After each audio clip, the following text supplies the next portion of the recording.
नमस्कार, मैं हूं प्रदीप कुमार। आप देख रहे हैं पॉलिटिकल आइडिया। पॉलिटिकल आइडिया के आज के इस अंक में आप सभी दर्शकों का बहुत बहुत स्वागत है। मित्रों, आज हम एक गंभीर विषय पर चर्चा करेंगे। विषय है कि क्या नरेंद्र मोदी और अमित शाह की जो भाजपा है, ये भाजपा वो भाजपा नहीं है जो अटल बिहारी वाजपेयी और लालकृष्ण आडवाणी की दौर की भाजपा हुआ करती थी। यह भाजपा वह भी भाजपा नहीं है जब जनसंघ के रूप में श्यामा प्रसाद मुखर्जी और दीनदयाल उपाध्याय की जनसंघ हुआ करती थी। यह भाजपा वो भाजपा नहीं है जो जनसंघ के दिनों में बलराज मधोक की जनसंघ हुआ करती थी। यह भाजपा अमित शाह और नरेंद्र मोदी की भाजपा है। तो यह भाजपा अलग कैसे है और क्यों ऐसा? कई मैंने अटल बिहारी वाजपेयी, लालकृष्ण आडवाणी की भाजपा को हराना कितना आसान था। आपने देखा कि 2004 के लोकसभा चुनाव में जब Bharatiya Janata party feel good के रथ पर सवार होकर ये मान के चल रही थी कि उसकी हार नहीं होगी। भारत उदय यात्रा पर लालकृष्ण आडवाणी निकले थे, लेकिन जब चुनाव का परिणाम आया तो मालूम हुआ कि जमीन नीचे से खिसक चुकी थी। लेकिन यह भाजपा, वर्तमान में भाजपा जो अमित शाह की भाजपा है, जो नरेंद्र मोदी की भाजपा है, जो म्युनिसिपैलिटी से लेकर राष्ट्रपति तक के चुनाव को एक मिशन के रूप में लेती है, तो क्या वर्तमान विपक्ष में क्या वो ताकत है कि इस नरेंद्र मोदी और अमित शाह की भाजपा को हरा सके? मित्रों देखिए, चूंकि लोकतंत्र संवाद से चलता है और संवाद से ही, विमर्श से ही कोई ना कोई विकल्प निकल कर आता है। ठीक है, तो जैसे आप देखें कि समुद्र मंथन हुआ था, समुद्र मंथन से विष भी निकला था, अमृत भी निकला था। तो जब तक हम संवाद नहीं करेंगे, जब तक हम विचार नहीं करेंगे, तब तक कोई विकल्प खड़ा नहीं होगा। मैं तो बहुत एक छोटा सामान्य सा व्यक्ति हूं और हर व्यक्ति छोटा ही होता है। किसी व्यक्ति की अपनी कोई सीमा नहीं होती, चाहे वो मैं हूं, आप हो, या फिर राहुल गांधी हो, या नरेंद्र मोदी हो, या अमित शाह हो। अकेले किसी व्यक्ति की अपनी कोई क्षमता नहीं होती। सच है। तो इस नरेंद्र मोदी और अमित शाह की जोड़ी को अगर हटाया जा सकता है तो थोड़ा सा हमें इतिहास को समझना होगा और देखना होगा कि इसमें महत्व सबसे बड़ा किस चीज का महत्व है। तो सबसे पहला मैंने कहा क्या कि मेरी अपनी कोई औकात नहीं है, लेकिन जब मेरी बात आप तक पहुंचती है और इस वीडियो को हजारों लाखों लोग देखते हैं अगर, तो ये बात जो आप तक पहुंच रही है, तो ये बात शेयर हो रहा है। मतलब हम एक विचार से किसी न किसी माध्यम से सहमत हो, असहमत हो, 5% सहमत हो या 95% सहमत हो, लेकिन एक वैचारिक संगठन तो बन रहा है। वैचारिक संगठन बन रहा है। तो एक प्रदीप कुमार की कोई औकात नहीं है, लेकिन ये जो वैचारिक संगठन बन रहा है उसकी अपनी एक शक्ति होगी आने वाले दिनों में। और तो कहने का मतलब मेरा यह है कि सबसे बड़ा अंतर ला सकता है कोई, तो वो ला सकता है संगठन। और संगठन दो प्रकार का होता है मित्रों। एक संगठन होता है अस्थाई, दूसरा होता है क्षणिक। जैसे किसी नेता की रैली में आया हुआ भीड़ संगठन नहीं कहलाता, वो भीड़ कहलाता है। किसी नेता की रैली में आया हुआ भीड़ वो संगठन नहीं है, वो भीड़ है वो। और भीड़ का अपना कोई मकसद नहीं होता, भीड़ का कोई मिशन नहीं होता। तो देश में विपक्ष को जो लोग नरेंद्र मोदी, अमित शाह को पद से हटाना चाहते हैं, तो सबसे पहले उनको संगठन का महत्व समझना होगा। एक राहुल गांधी, एक अखिलेश यादव, एक ममता बनर्जी, एक तेजस्वी यादव, एक एमके स्टालिन, जो वो कोई भी विपक्ष में की राजनीति कर रहे, वो अकेले कुछ नहीं कर सकते। और दूसरी बात मैं बताऊं, संगठन दो प्रकार का होता है। एक होता है नेताओं का संगठन, दूसरा होता है जनता का संगठन। नेताओं का संगठन बनाकर आप परिवर्तन कर लेंगे, यह कल्पना से परे है। एक कहावत है हमारे बिहार में, बाहर है या नहीं ये नहीं पता मुझे, ज्यादा जोगी मठ उजार, ज्यादा जोगी मठ उजार। आप इतिहास देखिए, मैं आऊंगा इतिहास पे, कुछ उदाहरण भी आपको देकर समझने और समझाने का प्रयास करूंगा कि कैसे देश के अंदर परिवर्तन आया है। ठीक है, मित्रों, जो स्थिति आज है ना 2014 से लेकर 2025 तक, जब लग रहा है कि नरेंद्र मोदी, अमित शाह किसी भी तरीके से चुनाव जीतेगा ही जीतेगा, चाहे वो सही तरीका हो या गलत तरीका हो। याद कीजिए 1947 में पंडित नेहरू के प्रधानमंत्री बनने के बाद 1947 में, मैं पहले केंद्र की सत्ता से उदाहरण आपको दे रहा हूं, 1947 में जवाहरलाल नेहरू के प्रधानमंत्री बनने के बाद देश में विपक्ष का नेता भी नहीं था, मालूम है ना। लोकसभा में मान्यता प्राप्त विपक्ष का नेता पंडित नेहरू के प्रधानमंत्रित्व काल में कोई नेता विपक्ष हुआ ही नहीं। क्यों नहीं हुआ? इसलिए कि संविधान के अनुसार न्यूनतम 10% सदस्य संख्या, लोकसभा सदस्यों के 10% विपक्ष के सांसद होना चाहिए, जिसका नेता एक हो, एक पार्टी का होना चाहिए। नहीं हुआ। आपको शायद बहुत सारे लोगों को पता नहीं होगा कि 1947 से लेकर 1969 तक, 1969 में कौन थी प्रधानमंत्री? इंदिरा गांधी। मतलब पंडित नेहरू के प्रधानमंत्रित्व काल में, लाल बहादुर शास्त्री के प्रधानमंत्रित्व काल में कोई विपक्ष का नेता ही नहीं था, कोई मान्यता प्राप्त विपक्ष का नेता नहीं था। जो हाल 2014 में कांग्रेस पार्टी की हुई थी कि कांग्रेस पार्टी मात्र 44 लोकसभा सीट जीत पाई, इसलिए संसद में विपक्ष का कोई नेता नहीं था। वो स्थिति देश में 1947 से लेकर 1969 तक रहा। और 1969 में भी क्या हुआ सो सुनिए आप। 1969 में भी, ये बात नोट करके रखिएगा, इस पर मैं आऊंगा। 1969 में भी जब देश को एक विपक्ष का नेता मिला तो वो नाम था राम सुभग सिंह। राम सुभग सिंह कौन थे? कांग्रेस ओ के नेता, मतलब कांग्रेस के ही नेता थे, जो कि पहला विपक्ष का नेता बना भारत के लोकतंत्र में। भारतीय संसद में पहला विपक्ष का नेता भी कांग्रेस से निकल कर आया। मानते हैं नहीं मानते, ये तो तथ्य है। तो अब इस बात को याद रखिएगा कि कांग्रेस इतनी शक्तिशाली थी उन दिनों की लगातार किसी को लगता ही नहीं था कि यह सरकार कभी जा सकती है। विपक्ष की भी भूमिका में नहीं थी। उसके बाद पहली पराजय होती है 1969 में, मिला देश को पहला विपक्ष का नेता। पहली बार कांग्रेस पार्टी हारी कब? 1977 के लोकसभा चुनाव में। 1977 मतलब आजादी के 30 वर्षों के बाद लगातार 30 वर्ष तक देश में अबाध शासन में रही कांग्रेस पार्टी। पंडित जवाहरलाल नेहरू, लाल बहादुर शास्त्री, फिर इंदिरा गांधी। 77 में भी जो सरकार बदली, उस सरकार का मुखिया कौन था? मोरारजी देसाई। मोरारजी देसाई कौन थे? मोरारजी देसाई कांग्रेस के नेता थे। उसके बाद बने कौन प्रधानमंत्री? चौधरी चरण सिंह। मैं ये बात कुछ इसलिए बता रहा हूं कि देखिए होता क्या कि मीडिया में लगभग अधिकतर कई पत्रकार ऐसे जो केवल थेथराई करते हैं, ठीक है, अपने दर्शकों को भी मिसलीड करते हैं, मिसगाइड करते हैं, झूठ परोसते हैं, झूठी थेथराई, मतलब जिसे हम कहते हैं ना बिहार में, ठीक है, वो चीजें होती है, लफ्फाजी होती है, जिसमें कोई तथ्य होता नहीं है, बेसिर पैर की बातें होती है। सत्ता परिवर्तन होती है, आप तरीका तो देखिए सत्ता परिवर्तन का। 77 के बाद मोरारजी की सरकार गिरती है। सरकार में प्रधानमंत्री कौन बनते हैं? चौधरी चरण सिंह। चौधरी चरण सिंह, चौधरी चरण सिंह की राजनीतिक यात्रा कहां से शुरू होती है? कांग्रेस से। फिर वापस लौटकर कांग्रेस आ जाती है इंदिरा गांधी। क्यों? इसलिए कि चौधरी चरण सिंह हो चाहे मोरारजी देसाई हो, सरकार नहीं चला पाते।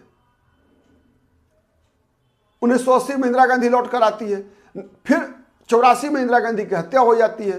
राजीव गांधी सहानुभूति लहर पर ऐतिहासिक जीत हासिल करते हैं।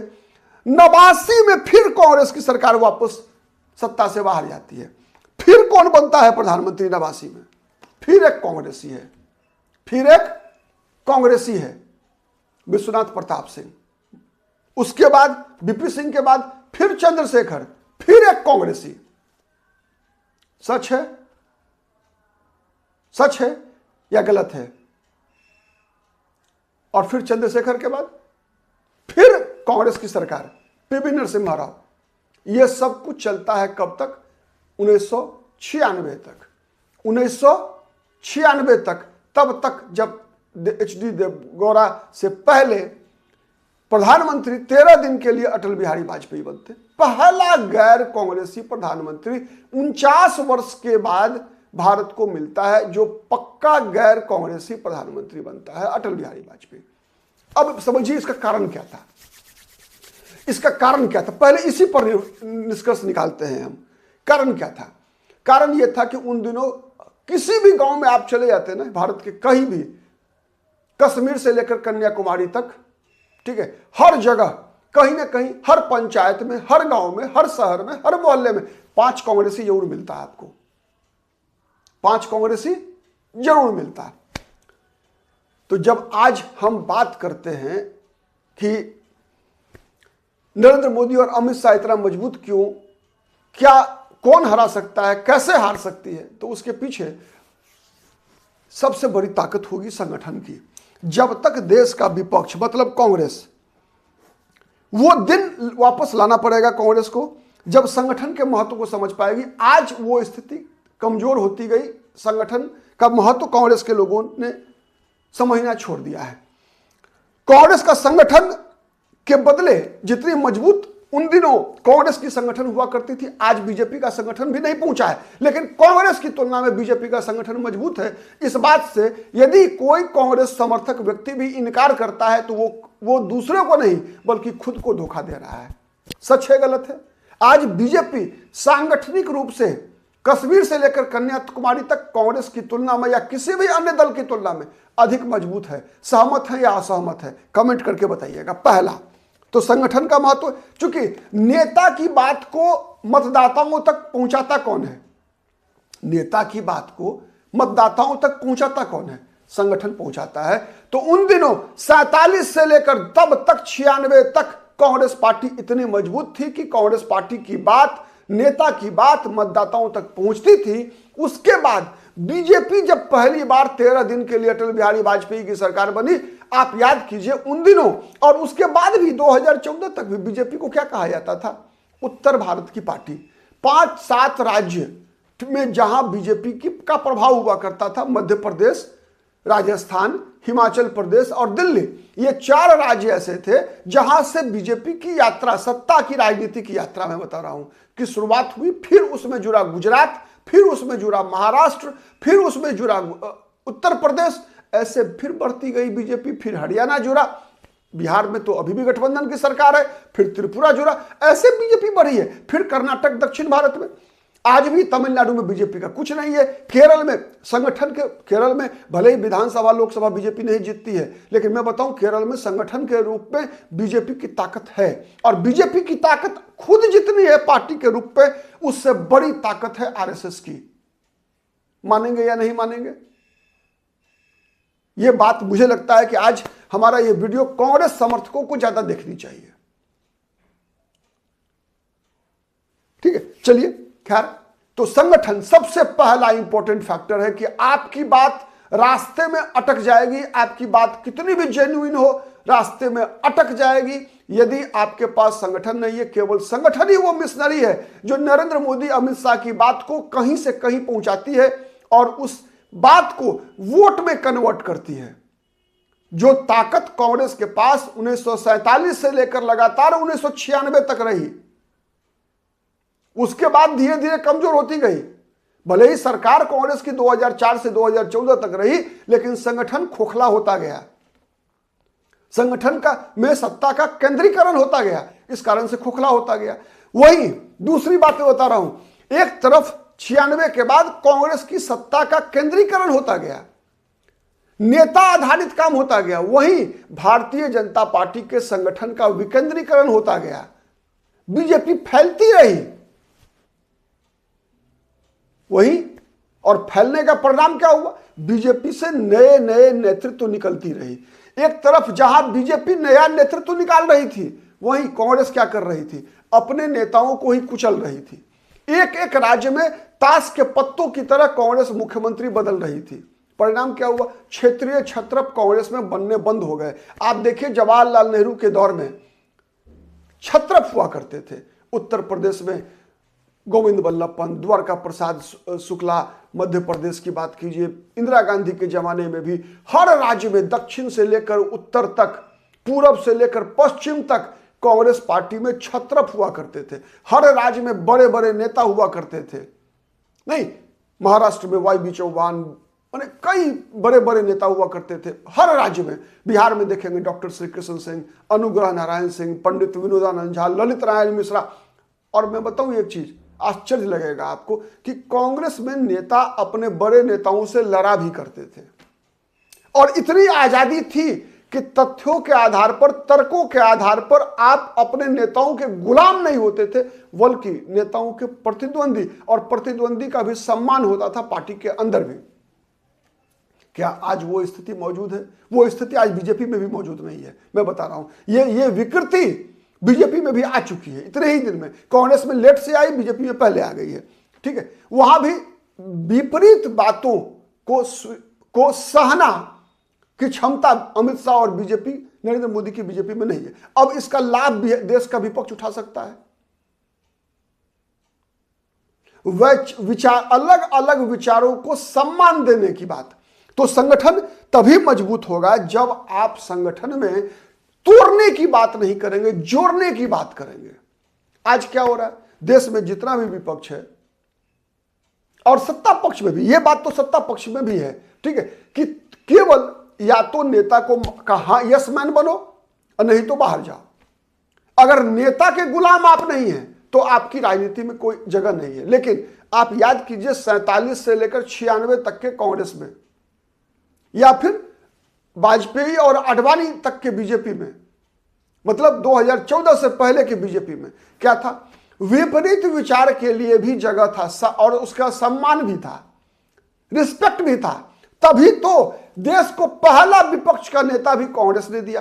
कांग्रेस के बाहर से भी प्रधानमंत्री देश को मिला तो कोई कांग्रेस ही मिला, चाहे मोरारजी देसाई हो, चौधरी चरण सिंह हो, विश्वनाथ प्रताप सिंह हो, चंद्रशेखर हो, ये सब के सब कांग्रेसी थे। आई के गुजराल, देवगौड़ा भी कांग्रेसी थे।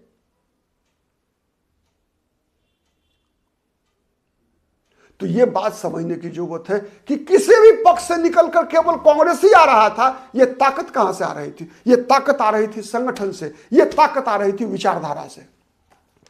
संगठन के बाद दूसरा मामला क्या है? विचारधारा। और विचारधारा में इतना याद रखिए कि विचार की पवित्रता होना चाहिए और विचारों की विश्वसनीयता होनी चाहिए। जब मैं बताऊं, जब बिहार विधानसभा चुनाव में मैंने कहा था, याद करेंगे आप, तेजस्वी यादव मुख्यमंत्री के उम्मीदवार बन गए, तभी महागठबंधन की हार निश्चित हो गई। क्यों? इसलिए कि तेजस्वी यादव वादा क्या कर रहे थे कि हर परिवार को एक नौकरी। बताइए, ये कोई विश्वास करेगा क्या?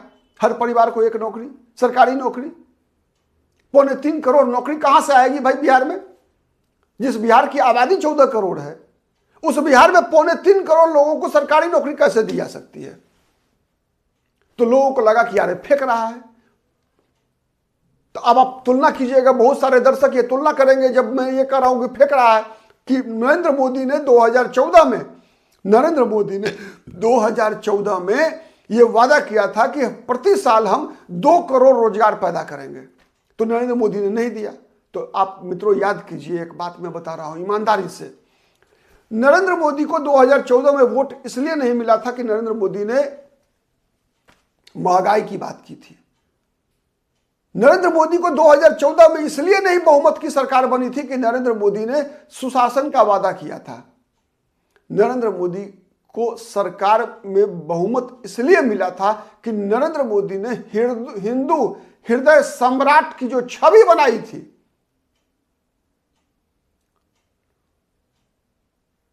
हिंदुओं का रक्षक की जो छवि बनाई थी नरेंद्र मोदी ने, उस छवि के कारण नरेंद्र मोदी को बहुमत मिला था 2014 में। कोई भी, किसी को भी पॉलिटिकल कमेंटेटर को ये विश्वास नहीं था कि बीजेपी अपने बलबूते पर बहुमत हासिल कर सकती है भारत जैसे देश में। किसी ने कल्पना नहीं किया था, किसी ने कल्पना नहीं किया था। और उसके बाद भी 2019 और 2024 में भी मुद्दा भले ही कुछ भी रहा हो, मुद्दा 2019 में भले ही राष्ट्रीय सुरक्षा रहा हो, आपको याद होगा बालाकोट जैसे मुद्दों पर, उड़ी जैसे मुद्दों पर बीजेपी ने चुनाव लड़ा था 2019 का, सेना के सर्ज पर चुनाव लड़ा था। लेकिन अल्टीमेटली आप देखेंगे हर के अंदर अगर कोई एक सबसे बड़ा फैक्टर था तो वो फैक्टर निकल कर आ रहा था Hindu consolidation, Hindu vote bank.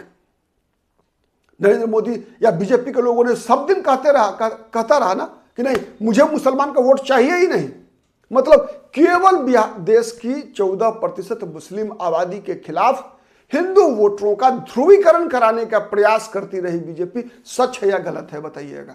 BJP का यही मुद्दा। इसके अलावा सुशासन, बहुत हुई महंगाई की मार, अब की बार मोदी सरकार, ये सब तुकबंदी था। ये सब केवल आप तक पहुंचने का माध्यम था, मतदाताओं तक पहुंचने का माध्यम था। असली जो मोदी जो हो रहा था उसके पीछे मोदी की वो छवि थी जो गुजरात से निकल कर आई थी, वो छवि कि ये हिंदू हृदय सम्राट, नकारात्मक सकारात्मक जो भी आपको अर्थ निकालना है, वही छवि थी नरेंद्र मोदी की। अमित शाह की छवि क्या है भाई? अमित शाह की छवि कश्मीर से धारा 370 खत्म करने वाला गृह मंत्री की छवि है। अमित शाह की छवि गुजरात वाली छवि है। सच है या गलत है? और इसी छवि पर बीजेपी चुनाव जीतती रही है। तो मतलब विचारधारा, मुद्दे तो संगठन, विचारधारा, मुद्दे प्लस चेहरे। आज देखिए बीजेपी ने कितनी चालाकी से 2014 के बाद देश की राजनीति में चेहरों का कैसे उपयोग करती है, छत्रपों के रूप में। क्या देश का विपक्ष वैसे छत्रपों को अब बर्दाश्त कर पा रहा है? नहीं, एकोमोडेट नहीं हो पा रहा है बिहार देश के अंदर। बिहार देखिए भारत में क्या है, उत्तर में कौन सबसे बड़ा चेहरा बीजेपी का? योगी आदित्यनाथ, सही है। दक्षिण में कर्नाटक और तमिलनाडु से भी बीजेपी लगातार प्रयासरत है कि तमिलनाडु से के अन्नामलाई को एक बड़ा नेता के रूप में उभारा जाए। कर्नाटक में आज बीजेपी का राष्ट्रीय संगठन महामंत्री कहां से है? कर्नाटक से। आज आरएसएस के सबसे बड़ा नेता दत्तात्रेय होसवाले, मतलब संघ में सरसंघ चालक के बाद दूसरे नंबर पे आते हैं सर कार्यवाह, दत्तात्रेय होसवाले कर्नाटक के रहने वाले। कर्नाटक में आरएसएस का काम बहुत ही मजबूत है। आज बीएल संतोष भारतीय जनता पार्टी के राष्ट्रीय संगठन के महामंत्री हैं। आप जो लोग बीजेपी को समझते हैं उनको पता होगा कि भारतीय जनता पार्टी में कई मामलों में राष्ट्रीय अध्यक्ष से अधिक शक्तिशाली राष्ट्र का संगठन महामंत्री होता है बीजेपी में, जिस पद पर बीएल संतोष हैं आज। कर्नाटक में भारतीय जनता पार्टी। तो दक्षिण भारत में, उत्तर भारत में योगी आदित्यनाथ, दक्षिण में अन्नामलाई प्लस बीएस येदियुरप्पा कर्नाटक में, ठीक है। येदियुरप्पा का विकल्प अब तक बीजेपी को मिला नहीं है कर्नाटक में। और चलिए फिर पश्चिम में देवेंद्र फडणवीस के रूप में देख लीजिए आप कितना बड़ा चेहरा उभर कर आ रहा है बीजेपी के पास। पूरब में हेमंत बिश्व शर्मा, आप देख रहे हैं इस चीज को। इसके अलावा कई राज्य ऐसे हैं जहां पर कि बीजेपी लगातार प्रयोग कर रही है। मध्य प्रदेश में शिवराज सिंह चौहान ने अपना कद कितना बड़ा कर लिया आपने देखा। उसके बाद मोहन यादव, अलग अलग जाति से, अलग अलग वर्गों से बीजेपी लगातार अपने नेतृत्व को प्रमोट कर रही है। जैसे 47 से 96 तक कांग्रेस पार्टी में हुआ करता था। याद कीजिए कांग्रेस पार्टी का उन दिनों, मैं केवल एक राजस्थान का उदाहरण देता हूं आपको। उन दिनों कांग्रेस में हरदेव जोशी भी हुआ करते थे ना, तो फिर जगन्नाथ पहाड़िया भी हुआ करते थे, सही है। उसके अलावा मीना जाति से भी कई नेता हुआ करते थे, जाट से कई नेता हुआ करते थे, गुजर से कई नेता हुआ करते थे, परशुराम मदेरना जैसे नेता हुआ करते थे, जाट समाज से बड़े नेता हुआ करते थे। अशोक गहलोत मुख्यमंत्री भी बने, ठीक है। तो कांग्रेस में सवर्ण चेहरे भी थे, ब्राह्मण चेहरा भी था, राजपूत चेहरा भी था, जाट चेहरा भी था, गुजर चेहरा भी था। आज वो स्थिति क्या है कांग्रेस में, आज वहां राजस्थान में?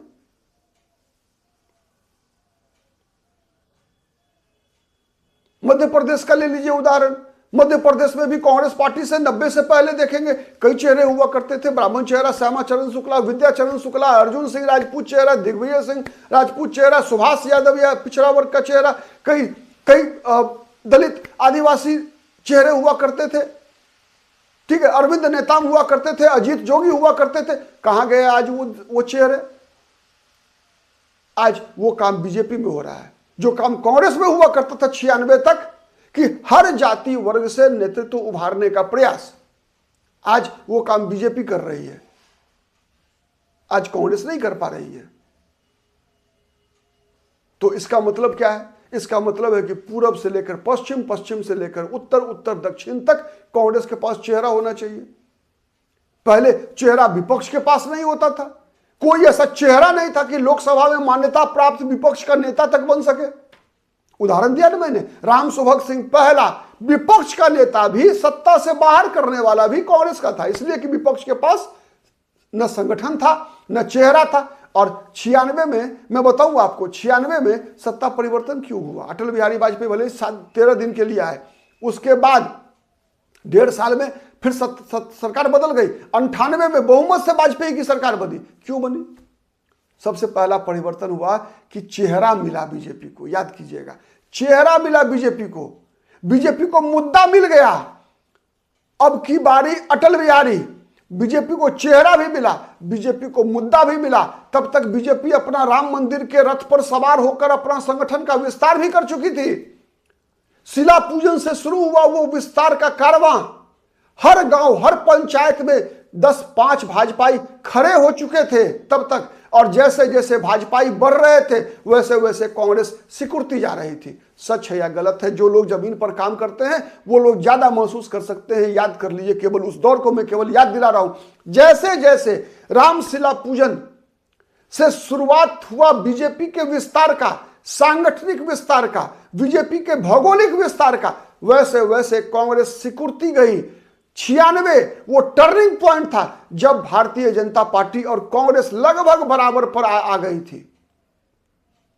आप लोकसभा में भी सदस्य संख्या देख लीजिए। आप पहली बार भारतीय जनता पार्टी 1996 आते आते लगभग सदस्य की संख्या बराबरी पर थी, है या नहीं है बताइए? तो लोकसभा में आपके कितने जीतेंगे? उतने ही जीतेंगे जितना आपका संगठन का पहुंच होगा, रीच होगा। जैसे जैसे कांग्रेस राज्यों में सरकारें गंवा रही थी वैसे वैसे भाजपा बढ़ती जा रही थी। सच है या गलत है? तो ये संगठन, ये विचारधारा, ये मुद्दे और ये चेहरे, ये 4 ऐसी चीजें हैं जो सबसे महत्वपूर्ण है। और इन 4 चीजों की रचना के लिए चाहिए एक टीम। वो टीम एक जमाने में कांग्रेस के पास हुआ करती थी, आज बीजेपी के पास है। बीजेपी के पास देख लीजिए आप, बीजेपी के पास हर लेवल पे, केंद्र स्तर पर अलग है, राज्य स्तर पर अलग है, जिलों में अलग है, हर जगह 5, 10, 15 नेताओं की एक बड़ी टीम होती है। क्या कांग्रेस में है? कांग्रेस को तो आज देश के कई विधानसभा क्षेत्रों में उम्मीदवार तक नहीं मिल पा रहे हैं, दूसरी पार्टी से उम्मीदवार लेकर खड़ा करना पड़ रहा है। तो यह सब क्यों हुआ? यह सब इसलिए हुआ कि आपका संगठन सिकुड़ता गया है।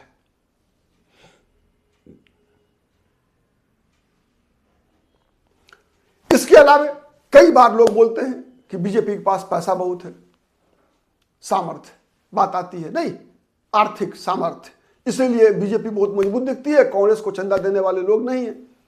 मित्रों याद कीजिए, 96 से पहले, क्योंकि हमारी पीढ़ी ने देखा है, 89 का भी लोकसभा चुनाव देखा है, मुझे याद है 84 का लोकसभा चुनाव भी, 85 का विधानसभा चुनाव भी बिहार में। क्या था उन दिनों स्थिति? भाजपा के लोगों की क्या स्थिति होती थी उन दिनों? बीजेपी के राष्ट्रीय स्तर के नेता रिक्शा पर माइक बांध के भाषण दिया करते थे और स्लीपर में यात्रा किया करते थे। बीजेपी के राष्ट्रीय अध्यक्ष स्तर के व्यक्ति के पास यह पैसा नहीं होता था कि वो किसी होटल में ठहर सके। आज तो कोई क्षेत्रीय दल, बिहार में मुकेश सहनी की पार्टी है, ठीक है, अपनी बैठक करती है होटल मौर्या में। माने जिसके एक भी विधायक नहीं है बिहार में, मैं बताऊं बिहार में एक भी विधायक नहीं है मुकेश सहनी की, और वो पार्टी अपने कार्यकर्ताओं की बैठक, समीक्षा बैठक करती है जो चुनाव में एक सीट नहीं जीत पाता है पटना के होटल मौर्या में। और बीजेपी के बड़े नेता अटल बिहारी वाजपेयी जैसे लोग, सुंदर सिंह भंडारी जैसे लोग, मुरली मनोहर जोशी जैसे लोग पटना में किसी कार्यकर्ता के घर पर ठहरा करते थे, इसलिए कि होटल में ठहरने का उनके पास पैसा नहीं होता था।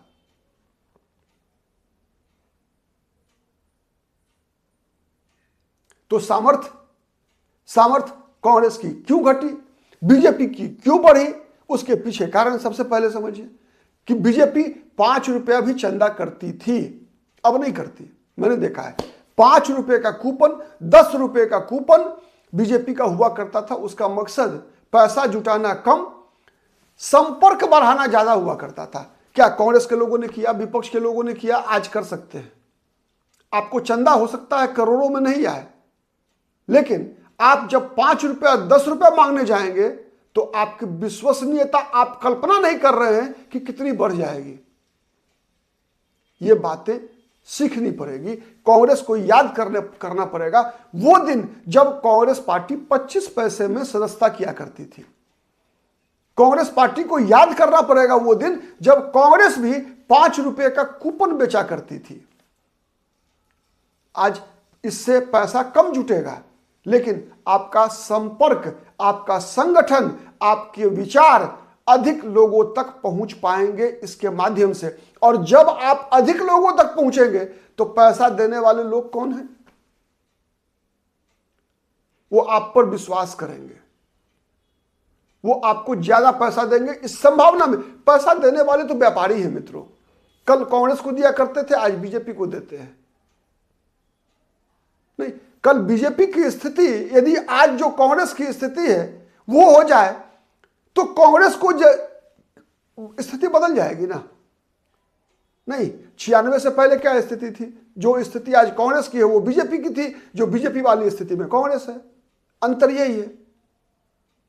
सच है गलत है बताइएगा, सोचकर कमेंट जरूर कीजिएगा, ठीक है। तो ये जब तक कहने का मतलब यह है कि जिन कारणों से बीजेपी ने कांग्रेस को सत्ता से बाहर किया, या आप कह लीजिए दोनों चीजें हुई।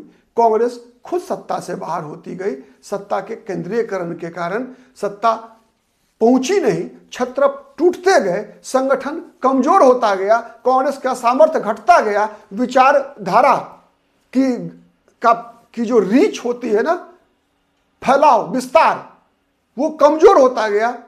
वैसे वैसे कांग्रेस सिकुड़ती गई। जब तक सिकुड़ी हुई कांग्रेस संजोग से किसी बड़े जन आंदोलन से भले ही सत्ता से उखाड़ फेंके बीजेपी को, तो वो वैसा ही हो सकता है जैसे इंदिरा गांधी की सरकार को 1977 में 2.5 साल के लिए, 3 साल के लिए हटाने में जनता पार्टी कामयाब हो गई थी। इंदिरा गांधी फिर लौट के आ गई थी। वही हाल हो सकता है, उससे ज्यादा नहीं होगा। अगर अस्थायी रूप से आप चाहते हैं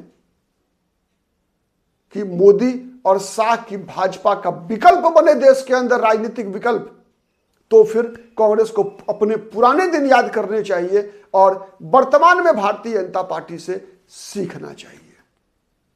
आज के लिए इतना ही। बहुत बहुत धन्यवाद। मैं किस प्रकार कितनी आपको अपनी बातें समझा पाया मुझे नहीं पता, लेकिन मेरी कोशिश ईमानदार है। आप कितने नंबर देते हैं आप जानिए, सर्टिफिकेट तो आपसे ही मिलना है। आज के लिए इतना ही। बहुत बहुत धन्यवाद। यदि पसंद आता है तो प्लीज शेयर कीजिए, ठीक है, कमेंट कीजिए जरूर। और यदि अब तक पॉलिटिकल आइडिया को सब्सक्राइब नहीं किया है तो प्लीज सब्सक्राइब कीजिए।